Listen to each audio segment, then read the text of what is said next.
Hello friends, welcome to my channel বিলিশনা মামি চ্যানেলে তোমাদের সবাইকে জানাই অনেক অনেক স্বাগত। তোমরা সবাই কেমন আছো? আশা করছি অনেক ভালো আছো আর আমিও ভালো আছি। তো সকাল সকাল বিলিশনার পাপার হাতে লাল চা খেয়ে আজকের দিনটা শুরু হলো। আর আজকে হচ্ছে 18 ডিসেম্বর আর আজকে হচ্ছে বৃহস্পতিবার। আর এখন সকাল ওই 8:30 কি 9টার মতন হবে। তো বিলিশনা নেই, সেই জন্য কোনো চাপ নেই, একটু বেলা করেই ঘুম থেকে উঠছি। তো উঠে এই যে সবার আগে ব্রাশ করব বলে চলে এসেছি। আর কালকে রাতের কয়েকটা বাসন ছিল, তো সেগুলো আগে মেজে নিলাম, নিয়ে নিজেও একটুখানি ফ্রেশ হয়ে নিলাম। আর রান্নাঘরটা একটু সুন্দর করে মানে পরিষ্কার করে নিলাম, বেসিন টেসিন বলো সব কিছুটা একটু পরিষ্কার করে নিলাম।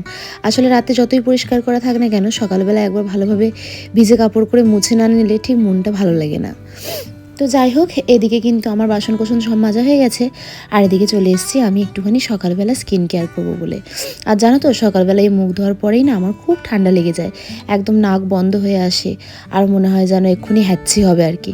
আসলে ঠান্ডায় তো আমার অ্যালার্জি, একটুখানি জল কাটলে আমার প্রচুর পরিমাণে হ্যাচ্ছু হওয়া শুরু হয়ে যায়। তো এই যে এখন ভালো করে চুলটা বেঁধে নিলাম, আজরে টাজরে নিয়ে ভালো করে বেঁধে নিচ্ছি। কালকে শ্যাম্পু করব, তো ভাবছি আজকে রাত্রেবেলা যদি শরীরটা ভালো থাকে তাহলে একটু তেল মাখবো, আর যদি ঠান্ডা লেগে যায় তাহলে তো আর তেল মাখতে পারবো না। কিন্তু কালকে শ্যাম্পু করতেই হবে, কারণ কালকে প্রোগ্রাম আছে। তো এই যে একদম মুখের মধ্যে মেখে নিচ্ছি হতে একটা ময়শ্চারাইজার ক্রিম। তো আমি এখানে পন্সের ময়শ্চারাইজার ক্রিমটি ইউজ করে নিলাম। আর তারপরে এই যে একটা সানস্ক্রিন লাগিয়ে নিচ্ছি সুন্দর করে। আর বায়োটিকের সানস্ক্রিনটা আমি ইউজ করি, ওটা কিন্তু আমার বেশ ভালোই লাগে। আর এই যে এখন চলে এসেছি একটুখানি বিছানাটা তুলে নেব। তো আজকে ভাবলাম একটু বিছানার চাদরটা পাল্টিয়ে নিই, কারণ তোমাদের আগের দিনের ব্লগেই বলেছিলাম যে বিছানার চাদরটা পাল্টেছি, অনেক দিন হয়ে গেছে, প্রায় 5 দিনের মতো। আর আমি কিন্তু কখনোই এতদিন ধরে মানে বিছানার চাদর মানে একভাবে রেখে দিই না। শুধু বিলিশনা নেই তো খুব একটা নোংরা হয়নি, তো সেই জন্য কিন্তু আমি মানে এই চাদরটাই প্রথম বোধহয় 5 দিনের মতো রেখে দিলাম। না হলে কিন্তু আমি 2 দিন 3 দিন ছাড়া ছাড়াই চাদরটা পাল্টানোর চেষ্টা করি। আসলে শোয়ার জায়গাটা তো খুবই শান্তির, একটু পরিষ্কার পরিচ্ছন্ন না হলে একদমই ভালো লাগে না। আর বিছানার চাদরটা পাল্টানো থাকলে, বিছানাটা একটু পরিপাটি থাকলে আমার কিন্তু দেখতেও খুব ভালো লাগে। আর আমি বিছানার চাদরটা পাতার চেষ্টাটাও সেরকমভাবেই করি যাতে একদম চারদিকটা টাইট টাইট হয়ে থাকে আর বেশ সুন্দর হয়ে থাকে। তো এই যে দুটো বালিশের ওয়ার নিয়ে চলে এসেছি ম্যাচিং, আর দুটো একদম অন্য ধরনের নিয়ে চলে এসেছি। কিন্তু কি আর করব, মানে বিছানার চাদরের সাথে তো 4টে ওয়ার আর দেয় না, দুটোই দেয়। তো এখানে আমার সব বালিশে সব ওয়ার লাগানো হয়ে গেছে, এবারে চাদরটা পাল্টাবো চলো। জানো তো, এই তোষকটা না অনেক পুরনো হয়ে গেছে। বিলিশনা হওয়ার আগে এই তোষকটা কেনা হয়েছিল, অনেক আগে অনেক আগে, প্রায় 8 বছরের মতন হয়ে গেছে, 8-10 বছর হয়ে গেছে এই তোষকটা কিন্তু ইউজ করছি। তারপর তো বিলিশনা ছোট ছিল, আর ছোট থাকলে তো জানোই যে প্রবলেমটা সকলেরই হয়, এই যে হিসি টিসি করে দিত। তার ফলে কিন্তু একদম এই তোষকটা নষ্টই হয়ে গেছে প্রায় বলতে গেলে। শুধু ছিঁড়ে টিড়ে যায়নি, সেই জন্য আর চেঞ্জ করছি না। তবে ইচ্ছা আছে একটা ভালো দেশকে তোষক নেয়ার। দেখো, বিছানার চাদরটা কিন্তু আমার একদম বিছোতে পরিপাটি লাগে, মানে একদম পরিপাটি করে না বিছোলে আমার যেন একদম ভালো লাগে না। একদম চারদিকটা সমান হবে, তাই বেশ শান্তি পাবো। তো ওদিকে বিছানাটা তোলা হয়ে গেছে, আর এইদিকে তো সোফা কাম বেডটা আমি ছোট করে পেতেছিলাম কালকে। তো এটা খুব একটা কিন্তু নোংরা হয়নি। আসলে ওই যে বললাম, বাড়িতে বাচ্চা কাচ্চা না থাকলে কিন্তু ঘরদোর একদমই বলতে গেলে সেরকমভাবে নোংরা হয় না। যাদের বাড়িতে বাচ্চা কাচ্চা নেই, আমার মনে হয় তাদের তো কাজ অনেক কম আমাদের তুলনায়। যদি একবার বাচ্চা কাচ্চা হয়ে যায় তখন বুঝবে যে আগেই বেশ ভালো ছিলাম। মানে এখন কি বলতো, একটা জিনিস যেখানে রাখি অন্তত 2-3 দিন সেখানেই থাকে, যতক্ষণ না আমি হাত দিচ্ছি। তো সেই সব দিক থেকে কিন্তু ঘরদোরটা অনেকটাই পরিষ্কার আছে। তো চলো আগে ঘরদোরটা সুন্দর করে ঝাড় দিয়ে নিই। এই ঘরদোর ঝাড় দেওয়ার কাজটা কিন্তু একদম ঘুম থেকে উঠেই করা উচিত প্রত্যেকটা বাড়িতেই, কিন্তু ব্যতিক্রমভাবে রোজ তো হয়ে ওঠে না। যেমন আজকে ভাবলাম বিছানা টিছানা তুলে নিই, তারপরে ঘরটা ঝাড় দেবো। অন্যদিন কিন্তু ব্রাশ করতে করতেই মোটামুটি ঘরটা হালকা করে একটুখানি ঝাড় দিয়ে নিই। আর ওই সিঁড়ির কাজটা আর কি, সকালবেলা উঠে ঘরটা ঝাড় দেওয়া নাকি উচিত, বড়দের কাছ থেকে শুনেছি, সেই জন্য।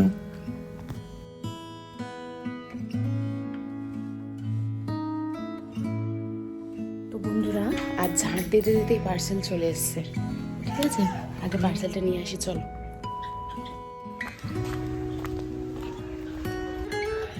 তো এই যে চলে এসছে আমার পার্সেল। রোজ নতুন নতুন পার্সেল কার না ভালো লাগে বলো, আমার তো খুবই ভালো লাগে। আর আমি কী করি বলো তো, ফ্লিপকার্টে 1 ডে ডেলিভারি যেগুলো হয় সেগুলো মানে সেইগুলো অর্ডার দিই, তাহলে মানে রাত্রেবেলা শুয়ে অর্ডার দিই আর সকালবেলা চলে আসে।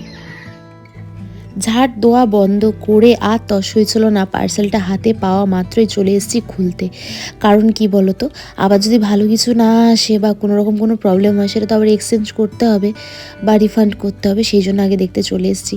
তো আমি তো ছবিতে দেখেছিলাম এই টপগুলো, এখন হাতে পেয়ে দেখছি বেশ ভালোই বড় সাইজের আর কি, বেশ মোটামুটি ঠিকই আছে, যে টাকা নিয়েছে সেই অনুযায়ী কিন্তু ঠিকই আছে। একদম 5টা যেমন অর্ডার দিয়েছিলাম সেরকমই এসছে, আর অনেকটা বড় বন্ধুরা, অনেকটা বড়। দেখো দেখছো, অনেকটা বড়, মানে মোটামুটি এই যে আমার হাতটা রাখলে হাতের মতন বড়। তো সকাল সকাল আরেকবার দেখে নাও আমার গোলাপগুলোকে, দেখে মন ভালো করে নাও। আমার তো দেখেই মন ভালো হয়ে যাচ্ছে, কখন যে ওদেরকে বসাবো। বিলিশনের পাপা এসে বসাবে বলেছে, তো সেই জন্যই রাখা আছে। আর সব গাছগুলি টপও এসে গেছে, আমি খুব খুব হ্যাপি, জানো তো, খুব হ্যাপি। তো প্রত্যেকটা মানুষেরই স্বপ্ন থাকে, আশা থাকে যে সে যে জায়গাটায় থাকবে বা তার নিজের যদি একটা কখনো ঘর বাড়ি হয়, তো সে তার সেই জায়গাটা কিন্তু নিজের মনের মতন করে গুছিয়ে নেবে। তেমন আমারও ইচ্ছা ছিল, যদি ভগবানের ইচ্ছায় কোনো দিন নিজের একটা ঘর বাড়ি করতে পারি, তাহলে কিন্তু ছাদেতে কিছু গাছ বসাবো। ভেবে তো রেখেছিলাম যে উঠোনে বসাবো, কিন্তু উঠোন তো আর হলো না, তো ছাদ যেহেতু হয়েছে, তো ছাদের মধ্যেই কিছু গাছ বসাবো। আমার অনেক দিনের খুব শখ ছিল। আসলে মায়ের ঘরেতেও দেখেছি যে মা অনেক গাছ বসায়, তাদের অনেক যত্ন নেয়। হয়তো আমি অত যত্ন নিতে পারবো না, যেহেতু আমার বাচ্চা কাচ্চা আছে, কাজ কর্ম করতে হয়, তার মধ্যে সংসার সবটা আমাকে একলাকেই সামলাতে হয়। কিন্তু তাও আমার খুব ইচ্ছা যে আমার ছাদেতে একটা ছোট্ট মতন বাগান করব। তার মধ্যে কয়েকটা গাছ থাকবে, যার মধ্যে সুন্দর সুন্দর ফুল থাকবে, যে ফুলগুলো দেখলে আমার কিন্তু একদম সকাল বিকেল মনটা একদম ভালো হয়ে যাবে। তখন হ্যাঁ, মনটা কেন ভালো হবে বলো তো, কারণ গাছের যত্নটাও আমি নিজে হাতে নিয়েছি। বলতে গেলে নিজে হাতে ফোটানো ফুলের একটা মানে দৃশ্য দেখলেই যেন মনটা একদম খুশি হয়ে যাবে। তো এদিকে কিন্তু আমার ঘর ঝাড় দেওয়া হয়ে গেছে, আর এদিকে আমার জামা কাপড়গুলো কাচা হয়ে গেছে। আসলে ঘর ঝাড় দিতে দিতে যতটা টাইম আর কি, ভাবলাম যে আগে জামা কাপড়গুলো কাচতে দিয়ে দিই, তারপর ঘরটা ঝাড় দেবো। তো তার মধ্যে আমার সব কাচাকুচি হয়ে গেছে, আর এখন সব কিছুটা মেলে দিই। মোটামুটি খুব একটা জামা কাপড় নেই আজকে, এই কটা, এই চাদর টাদর, মোটামুটি ডেলি ইউজের যেই সব জামা কাপড়গুলো ছিল সেগুলি সব কেচে আর এখন সুন্দর করে মেলে নিচ্ছি। আর কি জানো তো বন্ধুরা, যদিও এখন একটু হালকা হালকা ঠান্ডা আছে, কিন্তু আমি একদম গায়ে সোয়েটার দিয়ে কোনো কাজ করতেই পারি না। আর দেখো এখানে সব জামা কাপড়গুলো মেলে দিয়েছি, আর আজকে কিন্তু ছাদের অবস্থাটা খুবই খারাপ। এই গাছটা না কয়েকদিন ধরে, মানে এই গাছটা মায়ের ঘর থেকে এনেছিলাম, আর কয়েকদিন ধরে বাইরেই পড়েছিল। তো আজকে এখানে একটু ওই কোকোপিট দিয়ে আর সুন্দর করে বসিয়ে দিলাম। এইখানটা রান্নাঘরের এইখানটা করে রেখেছি। কেমন লাগছে বলো? ভালো লাগছে। আর এই যেদিকে ভাত বসিয়ে দিচ্ছে, আর কালকে ডাল ছিল, ডালটা গরম করে নিচ্ছি। কালকে একটু রাতে বেশি করে ডাল করেছিলাম, যাতে আজকে সকালে খেয়ে নিতে পারি। আসলে আমি একাই ডাল খাই, মেডিসিনের পাপা খায় না খুব একটা, তো ওই জন্য একবারই করেছিলাম। আর এদিকে ভাত বসিয়ে দিয়েছি, এদিকে মাছগুলো এইভাবে জলে দিয়েছি, নাহলে না এখানে রাখলে একদম মানে হচ্ছিল না। তো এখানে জলে দিয়েছি, আর নোড়াটা বের করে, আসলে তো শিল নোড়া এখন খুব একটা লাগে না, তো তোলা থাকে, নোড়াটা বের করে ভালো করে ধুয়ে রাখলাম। এই মাছগুলো তো পিটিয়ে পিটিয়ে ভেতর থেকে মাংস বের করতে হবে। নিয়ে চলে এসেছি বটি, মাছ আর সব কিছু যা কিছু লাগবে এইখানেই কাটবো, কারণ এইখানে টাইলসটা একটু মানে ঘষঘষার মতন আছে, তো এইখানে বসেই কাটাকুটিটা করে ফেলছি। তো বিলিশোনার পাপা ফলুই মাছের কোপ্তা খেতে কিন্তু খুবই ভালোবাসে। যদিও এটা একটু খাটাখাটনির কাজ, অনেকটাই খাটাখাটনির কাজ, মোটামুটি একটু ধৈর্য নিয়ে করতে হবে, কিন্তু যদি ধৈর্য নিয়ে একবার করে ফেলা যায় তাহলে কিন্তু খেতে বেশ ভালোই লাগে। আমার বিলিশোনার পাপা খেতে ভালোবাসে বলে কথা। আমার খুব একটা ভালো লাগে যে তা নয়, মানে ভালো লাগে যে খুব প্রিয় তা কিন্তু নয়, মোটামুটি হলেও হবে না হলেও হবে এরকম একটা ব্যাপার। তো বিলিশোনার পাপা যেহেতু ভালোবেসে নিয়ে এসেছে, তো তার জন্য তো আমাকে রান্না করেই দিতে হবে। আর যেহেতু বিলিশোনা আজকে নেই, তো ভাবলাম এইসব ঝামেলার কাজ আজকেই মিটিয়ে রাখি। আরও আজ থেকে চলে আসলে তখন আর এইসব করার আমি কোনো টাইমই পাবো না। ওকে খাওয়াবো দাওয়াবো, পড়তে বসাবো, ওর যত্ন নেবো, না এই এক্সট্রা কাজগুলো করব। আর সত্যি কথা বলতে এই মাছ কাটা বাছা এগুলো তো আর দৈনিক করে করে অভ্যস্ত নই, তো এইগুলো যেন এক্সট্রা কাজ বলেই মনে হয়। তারপরে এই যে দেখো, তাকে আবার মানে নোড়া দিয়ে ঠুকে ঠুকে তার পেট থেকে সব কিছু এই যে মশলাপাতি বের করতে হচ্ছে। তো বেশ ভালোই কিন্তু লাগে খেতে, তো তোমরাও কিন্তু ট্রাই করে দেখতে পারো। এই রেসিপি কিন্তু আমার চ্যানেলে আগেও দেওয়া ছিল, সেটা অনেক দিন আগে, প্রায় বছরখানেক আগে। আসলে অনেক দিন আগে আমি ডেলি ব্লগ করতাম, তারপর মাঝখানে আবার বন্ধ করে দিয়েছিলাম কাজের জন্য, বাচ্চা কাচ্চা নিয়ে না হয়ে উঠতো না। আমি কিন্তু চাই তোমাদের সাথে অনেকটা আমার জীবনের মূল্যবান সময় তোমাদের সাথে শেয়ার করতে।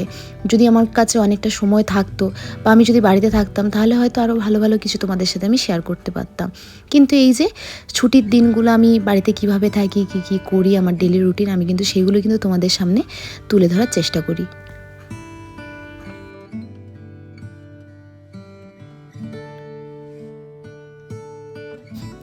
তো মাকেও বলেছি আসতে, মা যদি আসে আজকে বিকেলবেলা তাহলে মাকেও 2-1টা বড়া দেবো, সেটাই ভাবনা চিন্তার মধ্যে আছে। তো দেখা যাক কি হয়, মা আসে কি না। এখানে আমি ওই যে মাছের ভেতরে মাংসটা ছাড়িয়ে নিয়ে আর মিক্স করে নিয়েছি, আর এই যে চামড়াগুলো কেটে সুন্দর করে একদম একদম ধুয়ে নিয়েছি গরম জলে, একদম মানে হিটারে গরম জল ছিল গিজারে, তো সেখান থেকে গরম জল নিয়ে ভালো করে ধুয়ে নিয়েছি। আর এই যে মাছের একটু ডিম ছিল সেগুলো রেখেছি, আর এখানে না মাছের কাঁটা আর মাথাটা রেখে দিয়েছি, এটা পরে একদিন রান্না করব। তো আজকে এখন আপাতত একটুখানি, আর এইদিকে এই যে আদা রসুন আর জিরে একটুখানি বেটে রেখে দিয়েছি, কারণ এর মধ্যে দিতে হবে। তো চলো আরও কিছু জোগাড় করতে হবে, সেগুলো করি। তো একটু কুচি কুচি করে পেঁয়াজ কেটে ফেলেছিলাম, তো সেটাই দিয়ে দিলাম এর উপরে। আর দিয়ে দেবো হচ্ছে আদা রসুন আর জিরে একটুখানি বাটা, 1 চামচের একটু বেশি দিলাম। আর দিয়ে দিচ্ছি হচ্ছে একটু গুঁড়ো লঙ্কা, কাঁচা লঙ্কা দেবো না, আমি ঝাল একদমই সহ্য করতে পারি না। আর এই যে একটুখানি হলুদ দিয়ে দিলাম, আর একটুখানি ধনে গুঁড়ো দিয়ে দিলাম, আর একটুখানি হচ্ছে গরম মশলা, যেহেতু জিরে বাটা দিয়েছি সেই জন্য জিরে গুঁড়োটা দিলাম না। আর এখানে একটুখানি পরিমাণ মতন লবণ দিয়ে এখন বেশ করে এটা সুন্দরভাবে মাখিয়ে নেব। একটু তোমরা চাইলে একটুখানি এতে কাঁচা লঙ্কা কুচি করে বা একটু ধনে পাতা এগুলো কিন্তু দেওয়া যেতেই পারে, কিন্তু আমার খুব একটা ওইগুলো ভালো লাগে না খেতে, তো সেই জন্য আমি দিলাম না। আমি আমার মতো এইভাবেই বানিয়ে নিলাম। তো এই যে ছালগুলো সুন্দর করে গরম জল দিয়ে ধুয়ে নিয়েছিলাম, তো সেগুলো নুন হলুদ মাখিয়ে এখন সুন্দরভাবে পুরো মাখিয়ে নিচ্ছি আর কি। মাখিয়ে এবারে এক একটা করে রাখবো, আর তার মধ্যে কিছুটা করে মাছ দেব, আর সুন্দরভাবে সেটা ফোল্ড করে দেব যাতে মাছটা বেরিয়ে না যায়।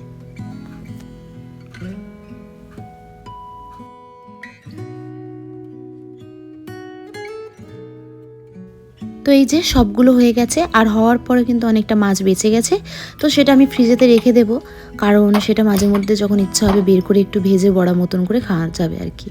তো এদিকে কড়াও গরম হয়ে গেছে, আর কড়ার মধ্যে মাছগুলো সুন্দর করে ভেজে নিই।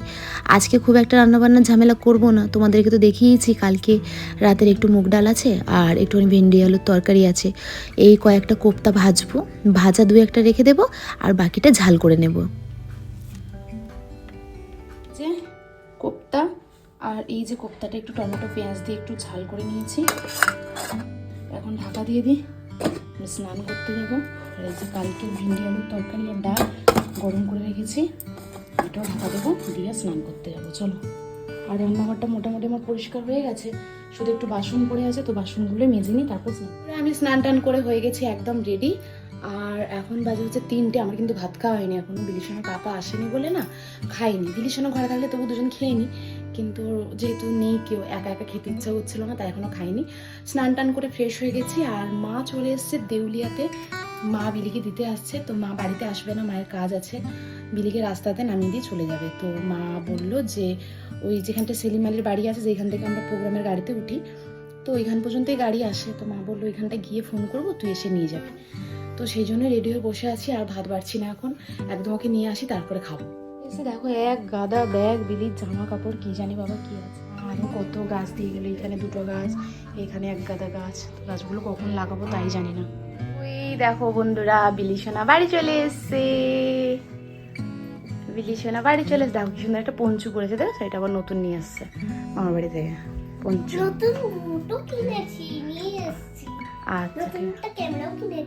আচ্ছা ঠিক আছে, সব দেখাবো। হ্যাঁ আচ্ছা বাহ, আচ্ছা ঠিক আছে সেটা দেখবো। হ্যাঁ তো খাওয়া দাওয়া করে আর ঘুমাইনি, দুপুরবেলা চলে এসেছি ছাদেতে। দুপুর নয়, প্রায় এখন 3:30 বাজে, 3:30টার আজান হচ্ছে। তো মেয়েটাকে অনেক দিন পর কাছে পেলাম, মেয়েটাকে একটু আদর করে একটু চটকা চটকি করে আর ভাবলাম যে শোবো না, শুলে সেই শোয়াই হয়ে যাবে, ঘুমই হবে আর কোনো কাজ হবে না। আর ছাদটার যা অবস্থা তোমাদেরকে তো সকালে দেখিয়েছিলাম, ছাদ ভর্তি পাতা পড়ে একাকার হয়ে আছে। তো বিলিশন এদিকে আবার আমাকে বলছে যে মা তুমি আমাকে দাও ঝাঁটাটা, আমি সুন্দর করে ঝাড় দিয়ে দিচ্ছি। আমি বলছি না মা, রক্ষে করো, তোমাকে আর এসব কাজ করতে হবে না। এমনি অনেক দিন পর এসছো, এখন আবার ঠান্ডা লেগে যাবে, একটু আবহাওয়ার সাথে অ্যাডজাস্ট করতে একটু টাইম লাগে।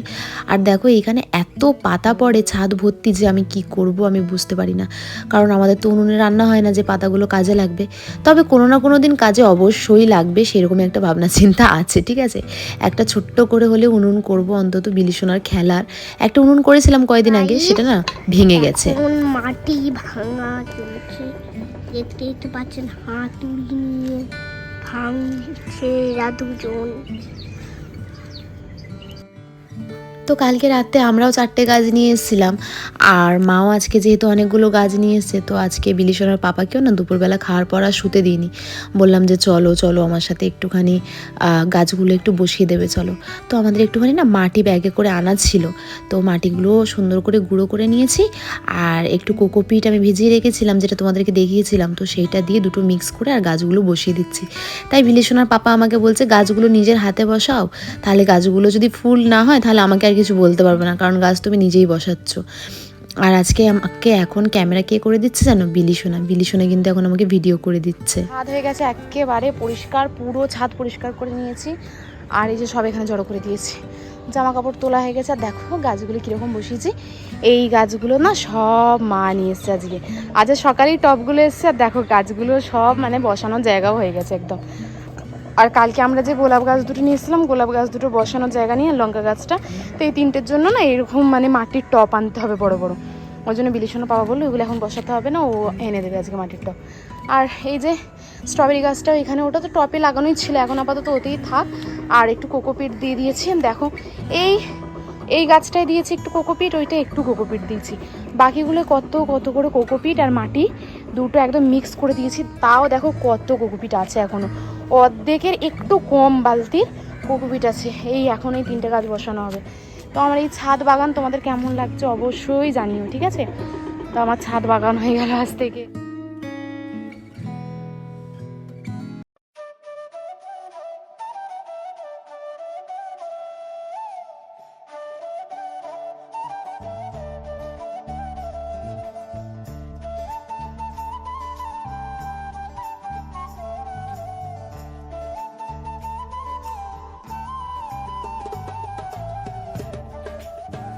তো কালকে যখন গাছটা কিনে এনেছিলাম আমি লক্ষ্য করিনি, আজকে দেখছি যে গাছটার মধ্যে কিন্তু কিছু লঙ্কাও ধরে গেছে আর কিছু লঙ্কা ফুলও ধরে গেছে। তো ছাদটা কিন্তু পরিষ্কার করা হয়ে গেছে, এখানে কিছু বালি আছে, মাটি আছে, তো এইগুলো আবার পরে পরিষ্কার করবো, এখনও কিছু গাছ লাগাতে হবে। আর এদিকে তো কাঠ সব থাকে। তো চলো আজকের ভিডিওটা এখানেই শেষ করলাম, দেখা হবে আমার নেক্সট ভিডিওতে, সবাই ভালো থেকো।